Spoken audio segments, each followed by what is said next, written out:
और charity hospital की emergency में अक्सर भीड़ रहती थी। अक्सर कोई घटना हुई, कोई पेशेंट आया, कोई एक्सीडेंटल केस आया, भीड़ इतनी हो जाती थी, अव्यवस्था जैसी स्थिति पैदा होती थी। एक बार की घटना थी, मैंने देखा बड़ी अव्यवस्था में उधर से गुजर रहा था, तो मैं उस तरह मैंने कहा भीड़ क्यों है। मैंने देखा एक्सीडेंट से गंभीर रूप से घायल एक पेशेंट वहां आया हुआ था। डॉक्टर लगे थे, लेकिन इतनी ज्यादा भीड़ थी कि उसके बीच में उन्हें फर्स्ट एड देने में भी दिक्कत हो रही थी।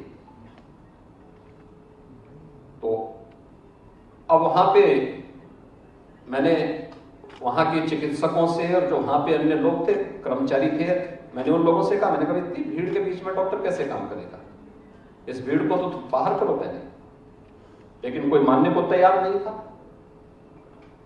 अचानक मेरे मन में एक बात आई। मैंने एक डॉक्टर को बोला, मैंने कहा एक बात सुनो, मैंने कहा इनसे बोलो कि भाई जितने लोग इस पेशेंट के साथ में, उनसे बोलो कि ब्लड देना है। और जैसे ही डॉक्टर ने उनसे कहा परिवार के लोगों को कि भाई ब्लड देना है, मैंने देखा वहां से एक एक करके लोग बाहर जाने लग गए, भागने लगे। और मुश्किल से 10 मिनट के अंदर मैंने देखा कि वहां पूरा हॉल खाली, इमरजेंसी का पूरा हॉल खाली हो चुका था।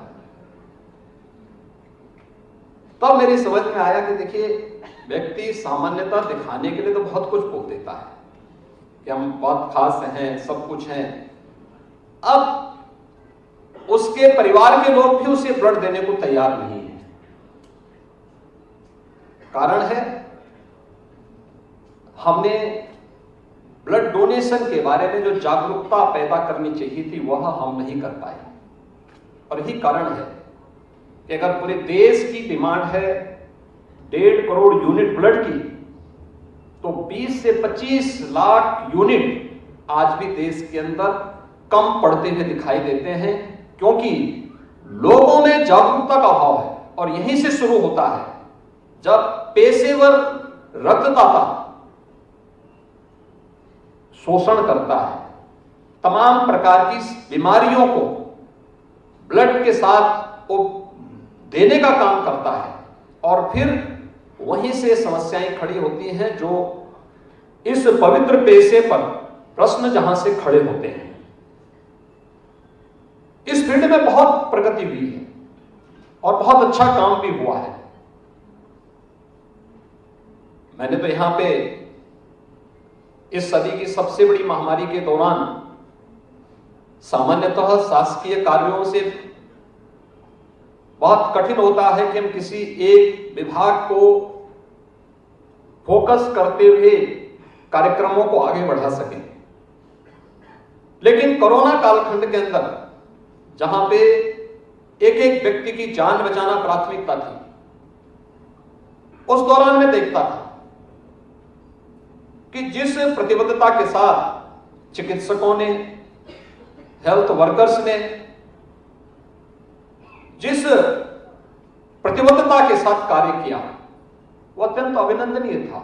इस फील्ड में क्या कुछ नया हो सकता है, उसको आगे बढ़ाने के लिए, तकनीक का उपयोग करने के लिए कैसे हम कर सकते हैं।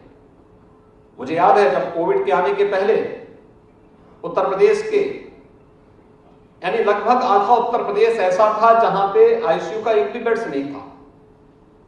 लेकिन जब प्रयास किया गया तो उत्तर प्रदेश के सभी जनपदों में हम लोगों को यह सुविधा देने में सफलता प्राप्त हुई। प्रयास किया गया कि भाई हमने बेड्स तो बढ़ा दिए, इसके विशेषज्ञ कहां से आएंगे, पैरामेडिक्स, नर्सिंग स्टाफ या टेक्नीशियन कहां से आएंगे। ट्रेनिंग के कार्यक्रम भी हमारे साथ साथ चले और एक सक्सेसफुल मॉडल हमारा था उस समय, जब हम लोग यहां से प्रदेश से, केजीएमयू से, एसजीपीजीआई के माध्यम से प्रदेश के सभी 75 जनपदों की वर्चुअल आईसीयू का संचालन भी कर रहे थे। विशेषज्ञ वहां था, उसको कोई परेशानी होती थी, यहां से टीम वहां जाती थी, कभी केजीएमयू की, कभी एसजीपीजीआई की, और वहां जाकर के उनको इन सुविधाओं के बारे में बताती थी, उनकी ट्रेनिंग भी साथ साथ चलती थी। लेकिन फिर भी कहीं कोई समस्या होती थी, टीम वहां पहुंच करके, कोविड कालखंड में वहां पहुंच करके बेहतरीन सुविधा देती थी। फ्रंटलाइन वर्कर जो हमारा था वह भी उसी मजबूती के साथ काम कर रहा था, एक एक घर में जाकर के दस्तक देता था, स्क्रीनिंग करता था। बेहतरीन सर्विलांस के माध्यम से इस कार्यक्रम को आगे बढ़ाने का कार्य हुआ। परिणाम रहा कि सबसे बड़ी आबादी का राज्य होने के बावजूद उत्तर प्रदेश ने मृत्यु दर को न्यूनतम रखने और इसके संक्रमण के फैलाव को रोकने में भी काफी हद तक सफलता प्राप्त की थी। प्रधानमंत्री जी के मार्गदर्शन में जो सफलता उस दौरान हमें प्राप्त हुई, इसमें सभी चीजें थी। एक, हमने नॉलेज को भी प्रचार प्रसार करने में योगदान दिया, एक दूसरे तक पहुंचाने में मदद की। तो टेक्नोलॉजी को भी अपनाने में हम लोगों ने किसी भी प्रकार की कोई कोताही नहीं बरती। परिणाम हम सबके सामने था। आपने देखा होगा उस दौरान कोविड कालखंड में कि भारत की आबादी 140 करोड़ की आबादी भारत की है। अगर हम यूएस की तुलना करें तो यूएस भारत से 1/4 आबादी है। लेकिन जब कोविड प्रबंधन की बात आई तो वहां की तुलना में भारत के अंदर जो संक्रमण की दर थी वह भी कम थी और मृत्यु दर भी भारत के अंदर यूएस से काफी कम थी। ये चीजें दिखाती हैं कि प्रबंधन के साथ साथ हम टेक्नोलॉजी और टेक्नोलॉजी के साथ साथ अगर हम नॉलेज को भी एक दूसरे के साथ आदान प्रदान करने में योगदान करते हैं तो उसके बेहतर परिणाम हम सबके सामने आ सकते हैं। और इस प्रकार की कॉन्फ्रेंसेस नॉलेज के साथ साथ टेक्नोलॉजी के आदान प्रदान करने के बहुत सशक्त माध्यम बनते हैं। और मुझे प्रसन्नता है कि केजीएमयू जो देश के पुराने चिकित्सा संस्थानों में से एक है, केजीएमयू देश के सबसे बड़े चिकित्सा संस्थानों में भी एक है। लगभग 4,500 बेडेड हॉस्पिटल केजीएमयू संचालित करता है। प्रतिदिन की ओपीडी केजीएमयू की लोग देखेंगे बहुत सारी जगहों पर, तो यानी एक महीने की इनकी जितनी ओपीडी होगी, मुझे लगता है कि दुनिया के कुछ देशों की तो आबादी उतनी होगी। और वर्ष भर का आप देखेंगे तो एक बहुत बड़ी है, लगभग 10 से 15 हजार पेशेंट प्रतिदिन वहां आते हैं। उनको स्वास्थ्य की सुविधाएं उपलब्ध कराना किसी चुनौती से कम नहीं। फिर भी उस चुनौती का सामना करते हुए इसका भी केजीएमयू के सभी विभाग पूरी प्रतिबद्धता के साथ उन कार्यक्रमों को आगे बढ़ाने का कार्य कर रहे हैं। और आज मुझे प्रसन्नता है कि इस प्रकार के जो सेमिनार हैं, इस प्रकार की जो कॉन्फ्रेंसेस है, वह लोगों में अवेयरनेस के भी एक माध्यम बनेंगे। हम मानते हैं एक संख्या यहां पर आई, जो टॉप होंगे उनमें बहुत सारी चीजें मीडिया में आएंगी, लाखों लोगों तक वो बातें पहुंचेंगी, लाखों लोग जानने का प्रयास करेंगे। जो अभी भी लोगों के मन में यह है कि हमें ब्लड देना चाहिए कि नहीं देना चाहिए, यह भय दूर होगा। एक डॉक्टर बोलता है, जब डॉक्टर बोलता है तो डॉक्टर की बात को पब्लिक सुनती है। एक अधिवक्ता बोलता है तो उसकी बात को एक कॉमन मैन विश्वास करता है। जो जिस फील्ड का विशेषज्ञ है, जब वह उस फील्ड के बारे में बोलता है तो उसकी बात को लोग बड़ी तन्मयता के साथ सुनते हैं, उसको जानने का प्रयास करते हैं।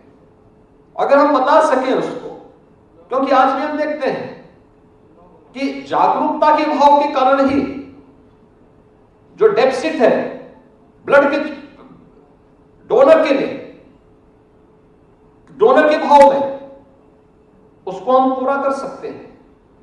ऐसा नहीं कि लोग देने वाले ना हो, हर स्वस्थ व्यक्ति दे सकता है। किस उम्र से किस उम्र तक का व्यक्ति ब्लड डोनेशन कर सकता है और क्या ड्यूरेशन होना चाहिए, यह हमें बहुत स्पष्ट रूप से बताना चाहिए। गांव-गांव में, स्कूल में कॉन्फ्रेंसेस हो, और ये तो हमारे लिए सौभाग्य की बात है कि जब ट्रांसकॉन का यह आयोजन लखनऊ में आयोजित हो रहा है, इस दौरान देश के अंदर यह सेवा पखवाड़ा का कार्यक्रम भी कुशलतापूर्वक संपन्न हुआ है। यानी उत्तर प्रदेश में ही अगर मैं बताऊं आपको कि 17 सितंबर विश्वकर्मा जयंती और आधुनिक भारत के शिल्पी प्रधानमंत्री मोदी जी का जन्मदिन 17 सितंबर से लेकर के राष्ट्रपिता महात्मा गांधी की जयंती 2 अक्टूबर के बीच में सेवा पखवाड़ा का एक बड़ा कार्यक्रम चल रहा है। और सेवा पखवाड़ा का एक कार्यक्रम भी था कि हर जनपद में, हर यूनिट के द्वारा ब्लड डोनेशन के बृहद कार्यक्रम आयोजित होने हैं। और मुझे प्रसन्नता है कि इस दौरान केवल सेवा पखवाड़ा के दौरान ही उत्तर प्रदेश में 25,000 यूनिट ब्लड कलेक्शन हुआ और इससे कई गुना लोगों ने अपने ब्लड ग्रुप की जांच करवा करके वहां सुरक्षित रख पाया। जो रेयर ग्रुप है उन लोगों के लिए तो महत्वपूर्ण है कि उसे हम आवश्यकता होने पर ही वहां पर उससे डोनेट करवाएं। और इस प्रकार के बड़े कार्यक्रम समय समय पर चलते हैं। अगर वॉलंटरी डोनेशन के लिए हम लोगों को तैयार करें, इसमें स्कूल कॉलेजेस को लेने के साथ ही विभिन्न स्वयंसेवी संगठनों का योगदान, सामाजिक संगठनों को जोड़ना, धार्मिक संगठनों को जोड़ना, समय समय पर उनके बीच में सेमिनार आयोजित करना, यह शुरुआत अगर यहां से होती है तो मेरा मानना है कि जो कमी है अभी भी, इस कमी को तो हम दूर कर ही पाएंगे, लेकिन यह एक नई शुरुआत होगी। और ये नई शुरुआत होगी उसकी जहां पे हम लोग ऑर्गन ट्रांसप्लांट की बात करते हैं। इसमें डोनेशन का एक अभाव आज भी देखने को मिलता है। हम लोग अक्सर देखते हैं कि उत्तर प्रदेश में या देश के अंदर रोड एक्सीडेंट में मौतें होती हैं, बड़े पैमाने पे मौतें होती हैं, लेकिन अवेयरनेस के अभाव में एक व्यक्ति जिसकी दुखद मृत्यु हो रही है, हर व्यक्ति की संवेदना उस परिवार के साथ होती है, लेकिन अगर एक व्यक्ति की मौत हुई है तो उसके किसी न किसी ऑर्गन का उपयोग देख करके अन्य लोगों की जान को बचाने में हम योगदान दे सकते हैं। वह परिवार योगदान दे सकता है, वह व्यक्ति लोगों को अपनी जान दे करके दूसरों की लोगों की को एक नया जीवन दे सकता है, अनेक लोगों को नया जीवन दे सकता है। इस दिशा में अवेयरनेस का भाव है और ये तब है जब यह देश महर्षि दधीचि के प्रति अपार श्रद्धा और सम्मान का भाव रखता है, जिन्होंने देवासुर संग्राम में अपनी अस्थियां दान करके महावज्र का निर्माण करवा करके उस समय की सकारात्मक ताकतों को विजयी श्री बनाने के लिए अपना बलिदान दिया था। और उसमें आज भी इस दिशा में एक नए प्रयास की आवश्यकता है और मुझे विश्वास है कि ट्रांसकॉन 2023 इस दिशा में उत्तर प्रदेश में यह आयोजन हो रहा है, 15 वर्षों के बाद हो रहा है, तो स्वाभाविक रूप से इसमें बहुत कुछ नया देने में यह कॉन्फ्रेंस सफल होगी। मैं इस कॉन्फ्रेंस के लिए आयोजकों को, खासतौर पर प्रोफेसर तुलिका चंद्रा जी को और उनकी पूरी टीम को हृदय से धन्यवाद देता हूं कि 15 वर्षों के बाद उत्तर प्रदेश में इतनी बड़ी संख्या में ब्लड बैंकिंग के क्षेत्र में जो लोग कार्य कर रहे हैं उन लोगों को आने का अवसर प्राप्त हुआ। और मैं देख रहा था कि सभी लोग यहां पर अपने तरीके से कार्य कर रहे हैं। हमारी तो केजीएमयू की कुलपति भी इस फील्ड की विशेषज्ञ है। बाकी यहां पे प्रोफेसर तुलिका चंद्रा जी, प्रोफेसर संगीता पाठक जी और अन्य लोग तो इस फील्ड के विशेषज्ञ हैं ही। यानी ये चीजें दिखाती हैं कि अब इस दिशा में तेजी के साथ आगे बढ़ने की आवश्यकता है, और जितना अधिक हम व्यापक प्रचार प्रसार कर पाएंगे उसके उतने अच्छे परिणाम सामने आते हुए दिखाई देंगे। आज के इस अवसर पर इस पूरी कॉन्फ्रेंस के लिए आप लोग अगले 3 दिनों तक इस पर मनन करेंगे, चिंतन करेंगे। लखनऊ उत्तर प्रदेश का एक प्राचीन नगर है, कहते हैं भगवान श्री राम के अनुज लक्ष्मण जी के नाम पर इसका नाम लखनऊ पड़ा। यहां से लगभग 1.5 से 2 किलोमीटर की दूरी, 1.5 से 2 घंटे की दूरी पर ही अयोध्या पड़ेगी। आप में से बहुत सारे लोग वहां जाने के इच्छुक होंगे।